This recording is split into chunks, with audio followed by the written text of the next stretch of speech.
How you doing, YouTube? Master Beer Reviews back with yet another review. A little bit of upstate New York jam, son, in the form of Stoneyard Brewing.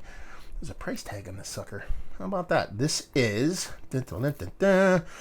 Abbott Frozen Custard Chocolate Almond Custard Stout, rich and chocolatey. I actually don't know where this came from.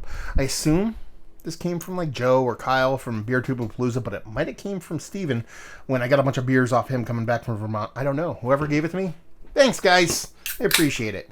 I had my Beer Tube Palooza, and then the week after I went up to Vermont, so I kind of got beers going every which direction. But yeah, label-wise, I don't like it. Just something about it. The reason why I say like Joe or Kyle is because this is from Rockport, New York, and I believe that's getting up towards the Rochester area. Index finger, super. I was gonna say super creamy. It has a fluffiness to it, but there's also like kind of rocky edge to it. Kind of malted malt ball colored head with a decent kind of darkness to it. It's just a rich dark brown. You can't really see through it, but on the pour you can tell it wasn't like motor oil or anything like that. So yeah, she looks the part of a 6.5% stout, so you're talking low ABV. Let's get a nose.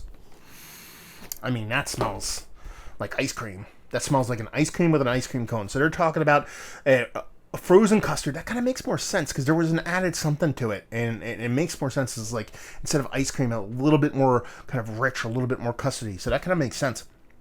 On the back here, it says there are a few things that are Rochester to the core, like Abbott's Frozen Custard.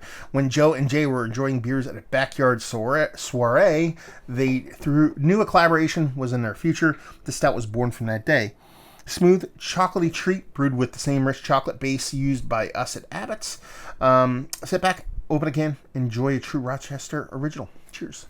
It smells just like that. It's like it's almost got like it's a custard with a little bit of kind of like marshmallow vibes to it too. So I dig it, man. It smells pastry all the way. Is the beer there?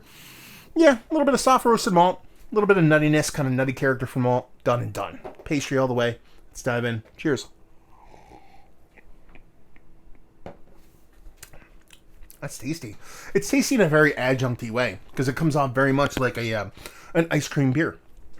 Big chocolate notes, a little bit of bitterness on chocolate, mostly like a milk chocolatey thing. You're getting that soft vanilla with that little bit of dollop of marshmallow going on. A little bit of soft, very soft bittering, but you're going to need that to balance off how much sweetness is here because it's sweet on sweet on sweet.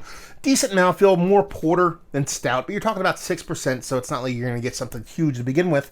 And it's quite nice. I dig this. I think it's fun.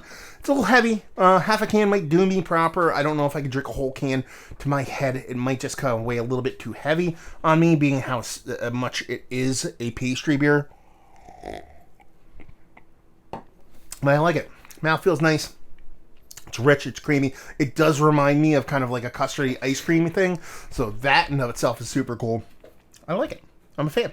That's all I have. It sounds like I should be disappointed in it, cutting it short and stuff, but I actually like it. I think it's nice. It's probably, let's cut to that chase. It's probably one of the better lower ABV kind of stouts I've had as of late.